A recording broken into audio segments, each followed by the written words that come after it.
Now, from Wish TV, your local news source, this is All Indiana Politics. Good morning and welcome to All Indiana Politics. I'm Garrett Bergquist in for Phil Sanchez. For the first time in U.S. history, a former president and candidate in the next presidential election faces criminal charges. Former President Donald Trump reportedly faces more than 30 counts of business fraud. Former Vice President and Indiana Governor Mike Pence criticized the indictment in a CNN interview hours after word of the indictment got out.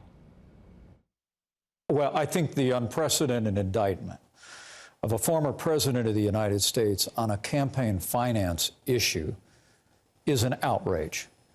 And it appears to millions of Americans to be nothing more than a political prosecution that's driven by a prosecutor who literally ran for office on the pledge to indict the former president. I really do believe that this decision today is a great disservice to the country. The idea that for the first time in American history, a former president would be indicted on a campaign finance issue, to me, it just smacks of political prosecution. And I think the overwhelming majority of the American people will see it that way. Republicans were no less forgiving. Senator Mike Braun says our justice system is being abused as a political weapon to go after former President Trump and affect an election. This indictment is clearly a politically motivated prosecution by a DA who ignores murders and carjackings, but will contort the law to attack his political enemy. Congressman Larry Bucshon called the indictment a shameful abuse of power. He went on to compare it to events in third world countries. And Congressman Jim Banks, who is a close ally of Trump, says if Donald Trump wasn't running for president, they wouldn't be prosecuting him. Meanwhile, Democratic Congressman Andre Carson says, I have always maintained that no one, not even a former president, is above the law. Every American is entitled to due process, and I trust the legal process that resulted in today's indictment. Turning to local politics, Indianapolis voters won't be the only ones deciding who will advance in a mayor's race. Lawrence Mayor Steve Collier is not seeking another term. Democrats there have two candidates to choose from next month in the race to succeed him. I caught up with both of them. So as you can see, running for mayor is totally different. It's just over a month until primary day. Deb Whitfield and her team are going over the game plan. So as we're developing our volunteers, let's make sure that we're being inclusive. Whitfield's background includes serving as a diversity, equity, and inclusion director. She says in her time on the Lawrence Common Council, some members of the community felt left out. They felt that they were not being approached and listening.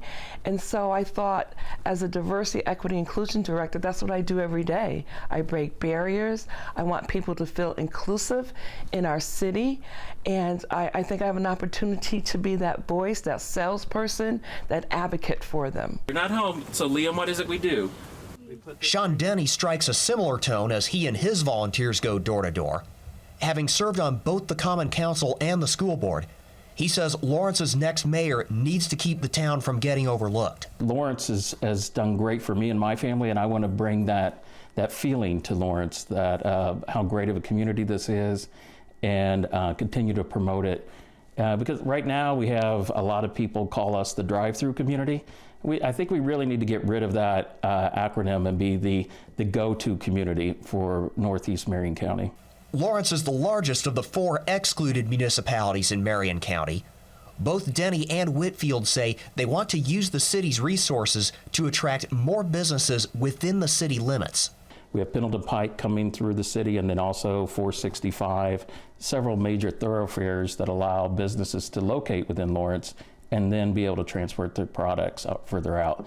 We're also on the high-tech side. We're one of the first communities to get fiber optics, high-speed internet within our community.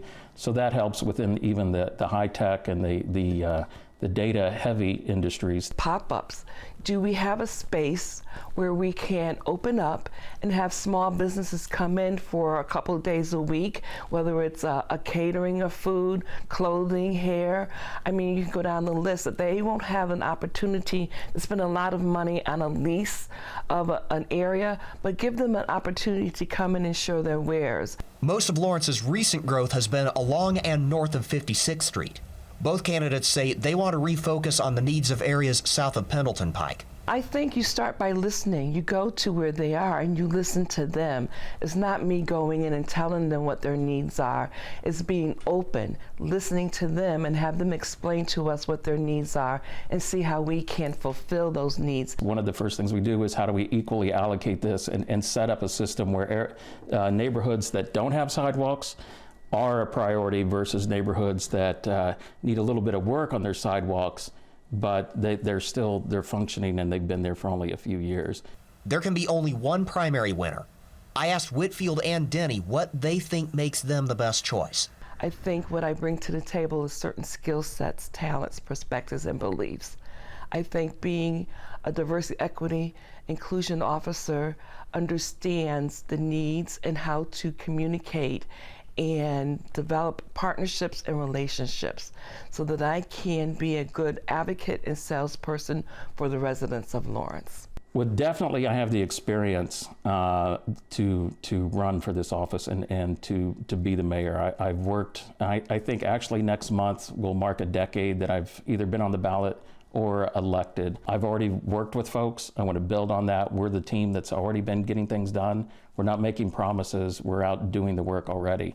And now moving into that office, we'll be able to even build on the successes we already have. The winner of the May 2nd primary will face Republican David Hoffman. He's unopposed in his primary. If you're not registered to vote, tomorrow's your last day to do so if you want to vote in the primary. Coming up, we get an update from top-ranking state lawmakers as the legislative session enters its final month. Welcome back. State lawmakers have until the end of the month to wrap up their work, including finalizing how they'll spend your tax dollars. Senate leaders tell us it could be a while before we see those final numbers. Senator Charbonneau heard and a lot of testimony about the 1004, which is one of the big health care bills moving through the building to this session. A lot of bills moving through, but that's a big one that has been really a large part of the conversation about what we can try to do to be helpful in making sure that health care costs are affordable here in the state of Indiana. And as I have said before, it's obviously that space, health care costs, is a big part of our priority. We've got no less than 3 bills on the Senate side that deal with that, and obviously the House bill priorities as well. So we're taking that one very seriously and trying to get there. We are working feverishly, frankly, to deal with the hospitals, the insurance companies. There'll be the pieces that deal with both of those types of industries in this bill as it comes out of the Senate. At least I anticipate that being the case, and it's hopeful that we'll be able to do something that really helps Hoosiers by keeping those health care costs a little bit more affordable than maybe they have been over the last few years. So that's a really big one. Another thing that's that was going on today, obviously, is the appropriations and taking a hearing on the budget. That will be the health care and 1004 and the budget will be something that probably goes down to the wire. We'll finish that probably real close to third reading deadline, and we're working through that right now. Lots of things in there, including some pieces about what we're going to do with public health and mental health pieces, and so we're putting a lot of thought into those right now. Having said all that, I'm not ready to announce publicly how exactly we're going to do that. We're still working through it, but we're making a lot of progress, and the conversations have been really fruitful, so we're optimistic that we're going to have some good work done by the time we get to our deadlines coming up here in a couple weeks. We've had 26 bills that Senate Democrats have either sponsored or co-sponsored. 18 of them are already moving through.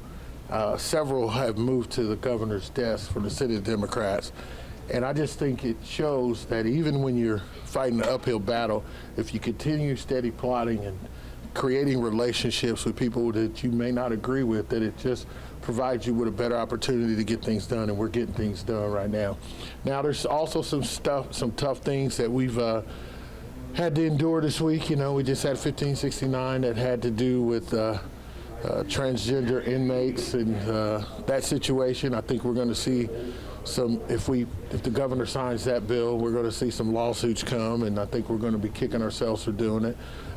There's a couple bills on the non-compliant prosecutor bill, from what I understand, got changed today.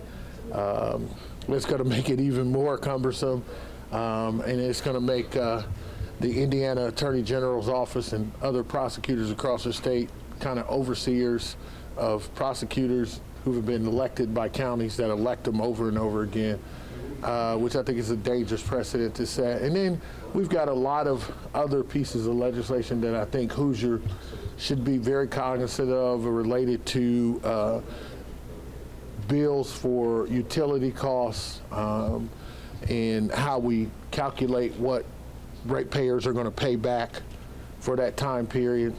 The accounting measures that they use are still on the table.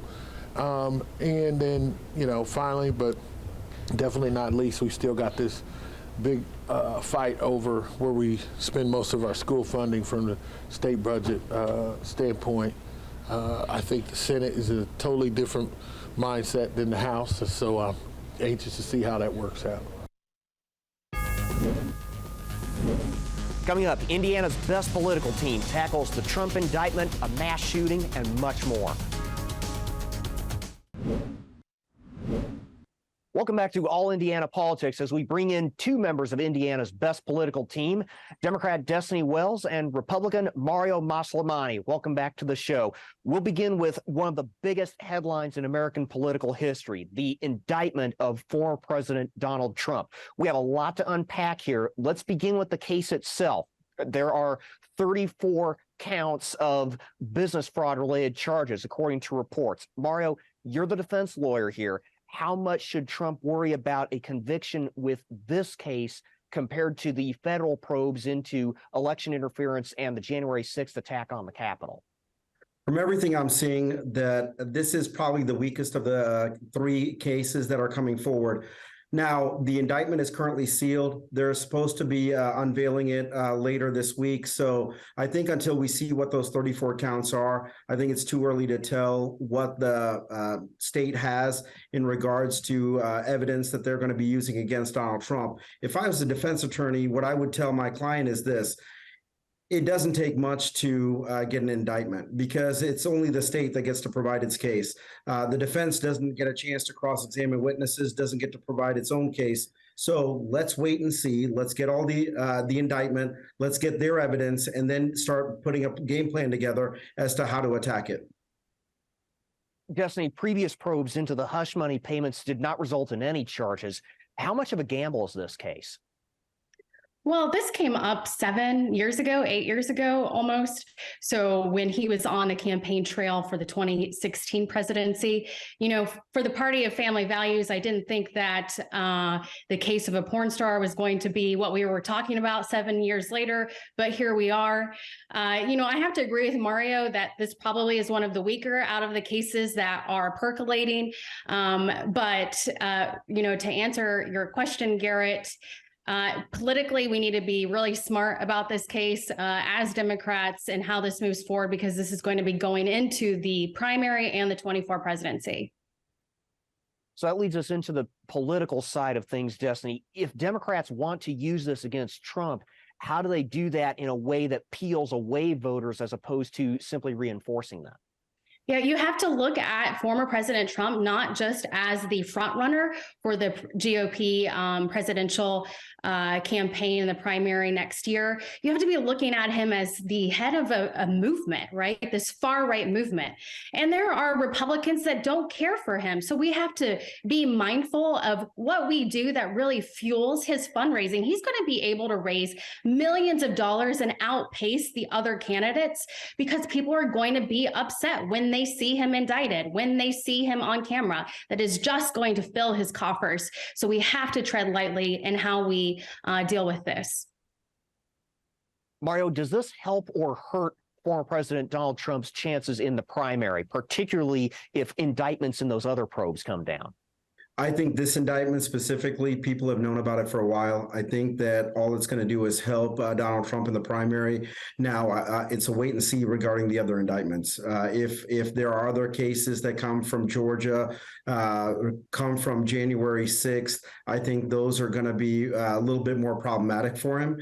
But I think that this is going to help him solidify the base. As you saw in the last couple of days, his opponents in the Republican primary are already coming out defending him. That's not a good sign for them when you're trying to draw a distinction. However, I will make this point. Boy, this indictment, they better get him, because if they don't, he is going to be able to play the victim card. And in 2024, if he gets to use this as a victim card, that's going to rally a lot of supporters. Also, it might be used to help get him some of the independence that he's been struggling with, to show that this was politically motivated. I do want to get to a couple other headlines from the past week. We had another school shooting, this time at a private school in Nashville, Tennessee. The response from the two major parties has become almost routine in these situations. Mario, gun laws in many states are looser now than when the Sandy Hook shooting happened 11 years ago. And in most cases, the good guy with a gun arrives too late. Is it time to rethink access to the guns themselves?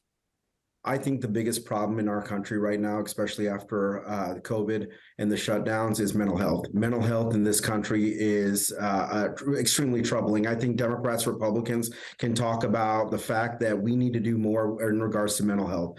And in this case, the shooter had some mental health issues. Additionally, I think that we need to focus on making sure that these schools are better protected. They shot through a window. They were able to get in through the window and get into the school. I think that we need to try and make sure that we are spending the resources necessary to properly protect our schools. We need to have bulletproof windows. We need to make sure that our schools are secure. That's the true way to make sure that we protect our kids. And then the second thing, as I addressed earlier, is mental health. Mario, we're beginning to get a little short on time. I want to give Destiny a chance to respond here. Now, millions of Americans do own military-style rifles. Do Democrats need to focus on measures other than a so-called assault weapons ban if we're going to make any headway on this? What do we do? You know, the schools being safer, the kids that were shot in Nashville were in the hallway. And they actually said the teachers followed the drill very well, and that the children were out of sight. It was the children that were in the hallway who were killed. Mental health and access to guns goes hand in hand, and gun crimes increase with things like permitless carry, like Indiana has done. So where does the buck stop? I say it stops with people wanting their toys and military grade weapons. I've shot these weapons, I've carried these weapons in combat, and that's where they belong. They don't belong in the homes of Americans and at the hands of those suffering from mental health crisis. In the little time we have left, I want to get to headlines here in Indiana. Governor Eric Holcomb this past week said the legislature did not overstep its authority on that ban on gender transition care for minors. He would not outright say whether he would sign the bill. Mario, what do you think the governor most likely will do with this? I think that he's going to sign the bill. I think the bill is carefully crafted. A lot of times legislators have to make sure that they're careful when they're dealing with taking over parental rights and also medical practices. So I think this bill is framed in a way to make sure that we are still protecting our kids, because the last thing we want to do is intervene in a situation where the kids are being pushed in a certain direction before their brain. Mario, we've got about 40 seconds left here. I want to give Destiny the last word. ACLU says it will sue if this becomes law. We've got a similar law on hold in Arkansas. How might that case affect Indiana's? Well, look, these cases are popping up throughout red states in the U.S.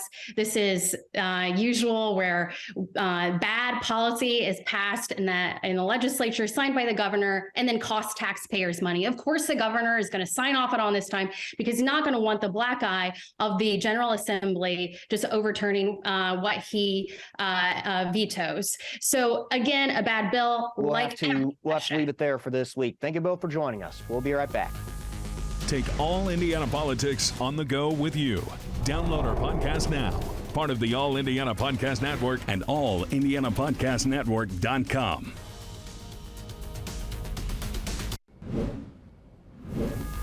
Thank you for joining us for All Indiana Politics. We'll be back here next Sunday morning at 9:30. I'll also be at the State House tracking the work of state lawmakers. Have a great rest of your weekend.